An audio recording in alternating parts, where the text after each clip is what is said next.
ये आज एग्जिस्ट ही नहीं करती, बल्कि इसमें बढ़ोतरी हो रही। आओ।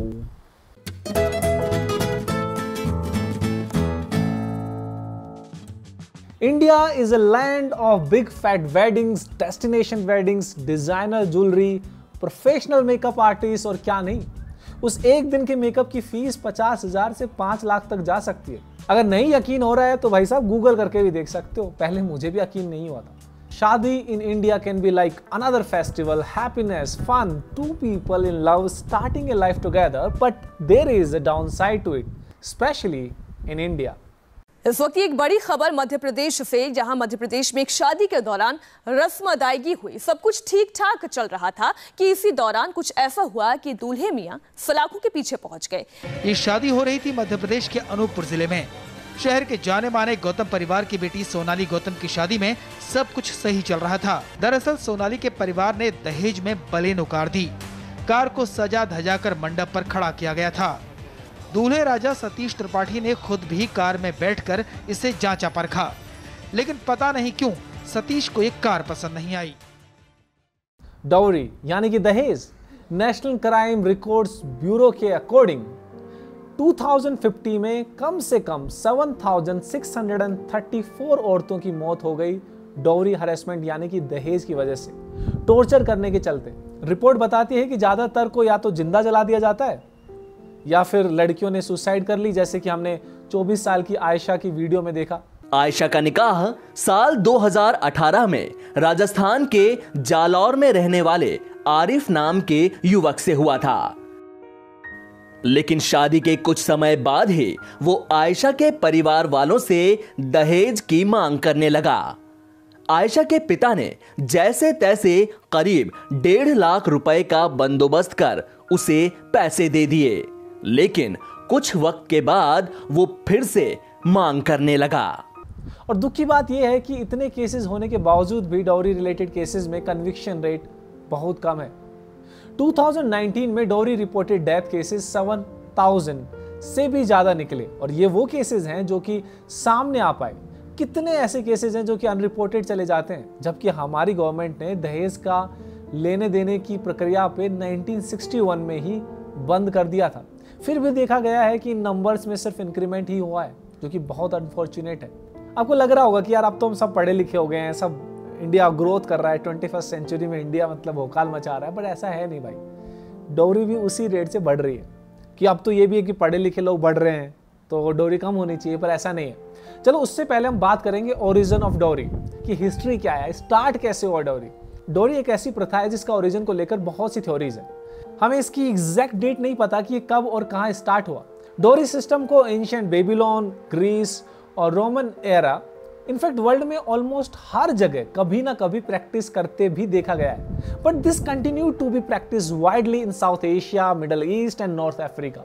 इंडिया में डाउरी का कॉन्सेप्ट कैसे स्टार्ट हुआ, इसको लेकर भी कई थ्योरीज हैं। कुछ लोगों का मानना है कि ये कन्यादान या स्त्री दान, वुमेन्स वेल्थ के कॉन्सेप्ट से स्टार्ट हुआ। इसमें ब्राइड्स की फैमिलीज अपनी बेटी को कुछ दान करते थे in case of husband's death और यूनियन सेपरेशन, क्योंकि उस समय लड़कियों के पास प्रॉपर्टी राइट्स नहीं थे, जिसका मतलब उसको अपनी पेरेंट्स की प्रॉपर्टी पर कोई हक नहीं था।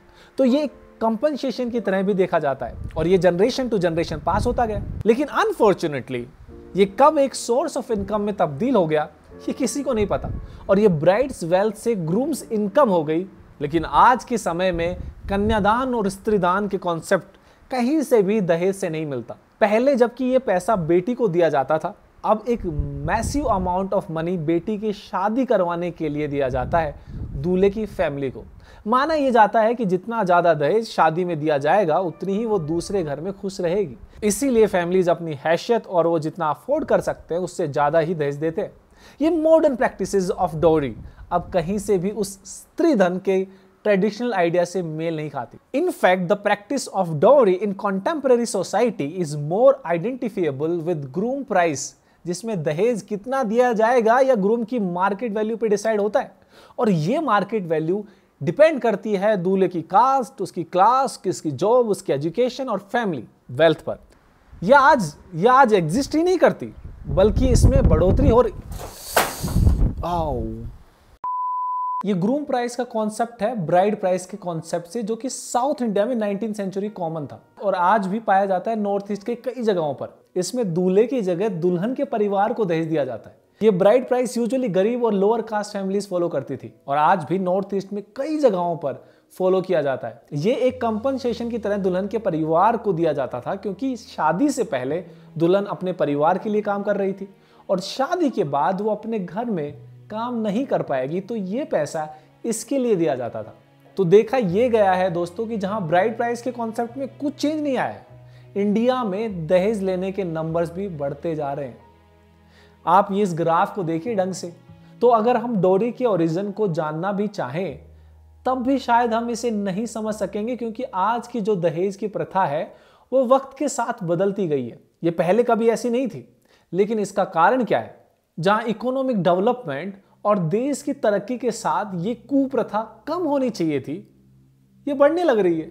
ये आज एग्जिस्ट ही नहीं करती, बल्कि इसमें बढ़ोतरी हो रही है भाई साहब। तो आज जानेंगे हम reason of existence, why is it still around. इसका आंसर सिंपल है, ग्रीड, यानी कि लालच। इंडिया इज चेंजिंग फास्ट, हमारी इकोनॉमी ग्रो कर रही है, मिलियनियर्स बिलियनियर्स की संख्याओं में भी बढ़ोतरी हो रही है। इसी वजह से हमारी जनरेशन और की इच्छा रखती है, थोड़ा और पैसे, और प्रॉपर्टी, और social status, etcetera etcetera. Also everyone has dreams. The middle class is trying to move up the social ladder, और शादी में आए दहेज इसका एक आसान तरीका दिखता है। लेकिन क्योंकि इस और की कोई लिमिट नहीं है, तो अब दहेज न सिर्फ दूल्हे के लिए बल्कि उसके पूरी फैमिली के लिए एक्सपेक्ट किया जाता है। कितने केसेस में डाउरी में सीधा पैसा मांगा जाता है, बिजनेस स्टार्ट करने के लिए या फिर कुछ ऐसे ही कारणों के लिए। मेरा भी ना कैजुअल मॉन्ग जो चैनल है ना, उसमें मुझे टीम बढ़ानी है। सोच रहा हूं शादी कर लूं, क्या बोलते हो? मस्त जोक मारा रे, ये हंस रहे हलकट हंस। प्रॉब्लम तब बड़ी बनती है जब लड़के वालों को लगता है कि वो ये सब डिजर्व करते हैं, क्योंकि वो अगेन लड़के वाले हैं। सो दूसरा रीजन है, हमें तो बेटा चाहिए, the demand of male child. Dowry का आज भी समाज में होना इसका एक बड़ा कारण है, मेल चाइल्ड प्रेफरेंसेस। इनफैक्ट इसको उल्टा करके भी देखा जा सकता है। मेल चाइल्ड प्रेफरेंसेस का एक मेजर कॉज है dowry system still being prevalent in India. कैसे? लड़की वालों से एक्सपेक्ट किया जाता है कि वो धूमधाम से शादी करेंगे और भर कर गिफ्ट्स, दहेज का दूसरा नाम है, शादी के फंक्शंस के बिल्स की जिम्मेदारी भी उनकी। इसके डर से लोग लड़की को एक बोझ या पराया धन समझते हैं और इसी के चलते इंडिया का सेक्स रेशियो 943 फीमेल्स पर 1000 मेल्स हैं, for which India is positioned at 189 out of 201 countries, which is definitely unfortunate. और दोस्तों ऐसे ही रीजन की वजह से कभी कभी पेरेंट्स अपनी बेटियों को पढ़ाना तक इंपॉर्टेंट नहीं समझते, क्योंकि उनको दहेज के लिए पैसे सेव करने हैं, जो कि इवेंचुअली ज्यादा इंपॉर्टेंट है उनके लिए। Number 3, theory of sensitization. एक फेमस थ्योरी है जिस ट्रेंड को एक्सप्लेन करने की कोशिश करती है। The theory of sensitization was given by famous Indian sociologist M.N. Srinivas, called the theory of sensitization. Simple शब्दों में एक प्रोसेस है जहां लोअर कास्ट के लोग अपने स्टेटस बढ़ाने के लिए या कहें to climb the social ladder upper caste की प्रैक्टिसेस को फॉलो करते हैं। यह थ्योरी स्टेट करती है कि डाउरी हमेशा से अपर कास्ट के लोगों के बीच में लिया जाता था और लोअर कास्ट ने इस प्रैक्टिस कॉपी करना शुरू कर दिया अपने सोशल स्टेटस को बढ़ाने के लिए। लेकिन गौरव चिपलूनकर और जेफरी वीवर अपनी स्टडी से बताते हैं कि ये थ्योरी इस ग्राफ को एक्सप्लेन नहीं कर सकती। उन्होंने डाउरी के अडॉप्शन को कंपेयर करा है 4 डिफरेंट कास्ट ग्रुप्स में, और जैसे कि ये ग्राफ दिखाता है कि हर कास्ट ग्रुप में डाउरी की अडॉप्शन इक्वली इंक्रीज हुई है, जो कि M.N. श्रीनिवास की थ्योरी को काफी हद तक डिफाई करता है। 4th पॉइंट है dowry and groom quality theory. एक और थ्योरी है जिसे हम डाउरी डिमांड को बढ़ने को समझ सकते हैं, और वो है ग्रूम क्वालिटी थ्योरी, जो कि मिस्टर गौरव चिपलूनकर ने स्टेट करी है। गौरव कहते हैं कि क्योंकि ग्रूम इक्वालिटी बढ़ रही है, इसीलिए कई परिवारों को दहेज देना पड़ रहा है। अब जैसे लड़के ज्यादा एजुकेट हुए हैं, उनको अच्छी जॉब्स मिलने लगी हैं, तो इसकी वजह से उनकी मार्केट वैल्यू इंक्रीज हो गई है, जिससे कंपटीशन बढ़ा है और ज्यादा फैमिलीज ने दहेज देना स्टार्ट कर दिया। लेकिन ये थ्योरी इजीली ठीक की जा सकती है अगर ग्रूम क्वालिटी के साथ साथ लड़कियों की क्वालिटी भी इंक्रीज हो, यानी लड़कियां भी एजुकेटेड हो और फाइनेंशियली इंडिपेंडेंट हो जाएं। इसको एक पोटेंशियल सॉल्यूशन बताया गया है। अब बात करते हैं इंपैक्ट ऑफ डाउरी। दहेज प्रथा का इंपैक्ट क्या पड़ रहा है हमारे समाज पे। देखो भाई, दहेज लेना या देना बात सिर्फ यहीं तक नहीं रुकती है। इसके और भी कई परिणाम देखे गए हैं, जैसे कि dowry related violence, bride burning, wife murder, female infanticide, sex selective abortion, शादियों में खर्चे और दहेज के डर से लड़कियों को पैदा होने से पहले ही मार देना एक सॉल्यूशन समझा जाता है। सोसाइटी का एक कॉमन परसेप्शन है कि raising a girl child is much more expensive than raising A male child. चलो थोड़ा जानते हैं कि सिचुएशन कितनी खराब है, कितनी बुरी है। According to the National Crime Records Bureau report 2011, Ministry of Home Affairs, there were 8,618 dowry-related deaths with a conviction rate of 35.8. Cruelty by husband and relative cases were 91,135 with a conviction rate of 20.2. 2011 के data दिखाता है कि हर 5 minute में there was one case reported involving cruelty by husband and relatives. हर एक घंटे में dowry related death report की गई है। हर 79 मिनट्स के एक केस रजिस्टर किया गया है under the dowry prohibition act. तो समझ लीजिए कि सिचुएशन बहुत बुरी है।